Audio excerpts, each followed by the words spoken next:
Greetings. I am Paul, and I'm going to talk at you. So this video should be a disclaimer for the entire channel, and maybe before every video.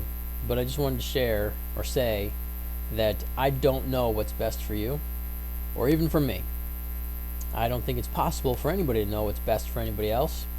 And to suggest that you do know what's best for somebody else implies that you know that person's future, which I think we maybe all can agree that we don't know what the future is, that it doesn't exist, or in some ways maybe it all exists simultaneously, but I don't know what will happen tomorrow.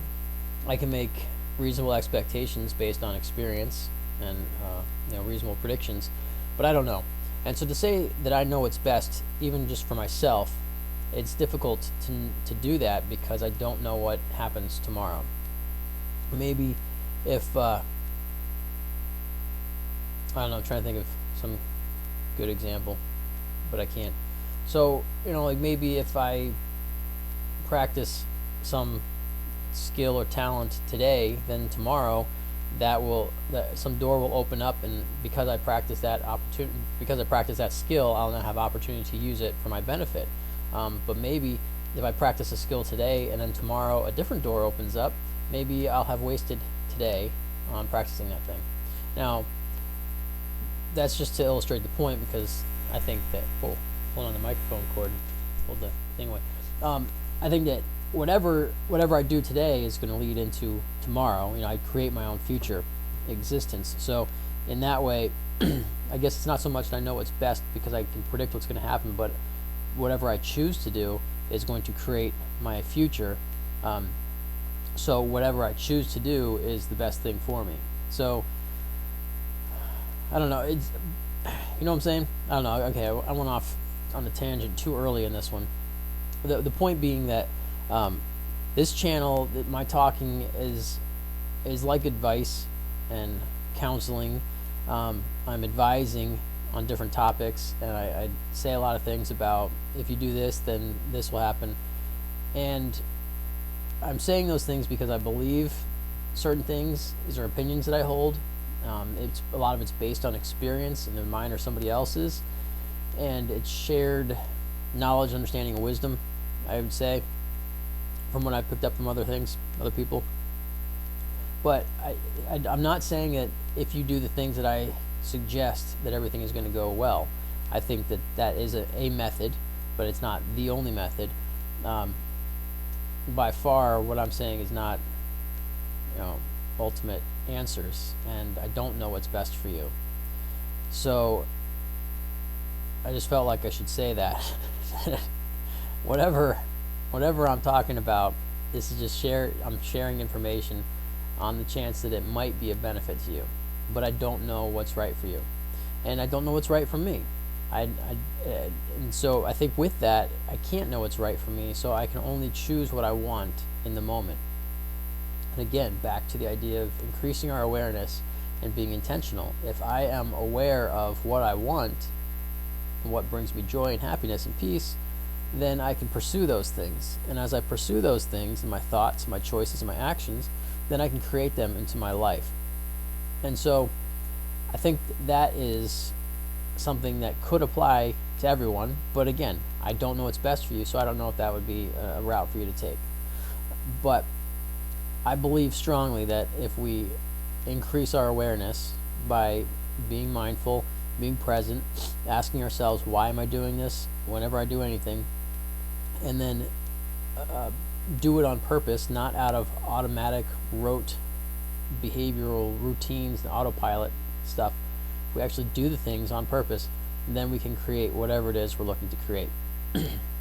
And we're limited only by our belief in ourselves, and limited by, I guess that's it, our imagination. So I don't know what's best for you. I don't know what's best for me, but I do know that if we pursue what interests us, what we prefer, then we can create the best opportunities for ourselves. And we're limited only by our selves. Well, for the most part. There's some situations that are more limiting than others, but where there's a will, there's a way, so they say, and it does seem to play out. Along these lines, let's share a quick little story.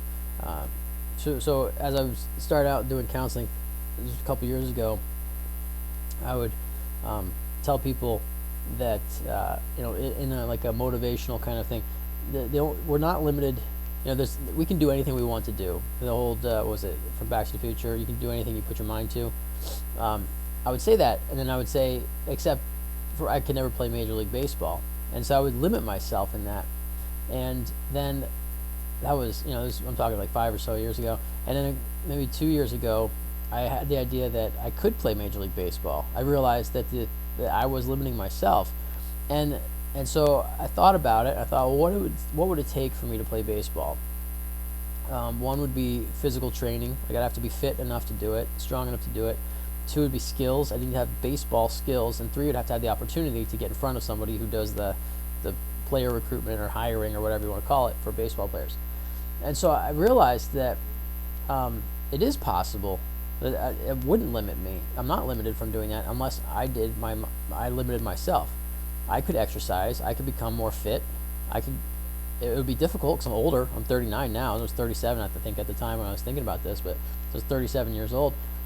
But 37-year-olds could still get in better shape than I am. But it would be more difficult, but it could happen. Could I keep up with 20-year-olds? Probably not, but it's possible if I really put the dedication into it. And skills, I can learn skills. Anybody can learn skills. So for a little while, I had it in my mind that I was going to do it, and I started watching baseball training things, and it was in winter, so I couldn't get outside. Well, I didn't want to get outside; it was too cold. But I researched how do you do it? Like I looked up training camps and scouting and stuff like that, and look, there are some teams that do open tryouts. You could just walk on to the team. So if I could get it, all I'd have to do is fly myself to one of these cities and sign up for the training. And then there's certain standards that you need to be able to throw a ball from a certain distance and run run from home to first base in a certain time and some other thing. And so there were some benchmarks that I could track myself, my progress on. So it became more and more realistic the more I thought about it. And then I got to the point where I said I could do this, but I choose not to because the amount of time it would take for me to do it isn't realistic, and it's not something I want to put my time into. There's other pursuits that I have, for my family for one, that I can't sacrifice. I choose not to sacrifice in order to play baseball. But to me, it felt like it was something that I could absolutely pull off. I could do it. All I had to do was change the way I thought about it. But again, I don't know what's best for me. I don't know what's best for you. I'm not sure how that story related, but it came to mind. And so I think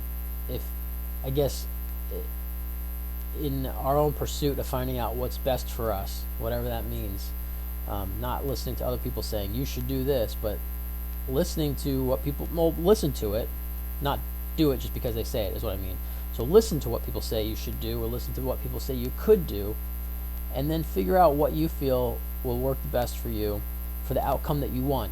Not to work out in your best good because it's destiny or somebody has said this is what's the best for you, but because nobody can know that. I don't think we can even know that ourselves.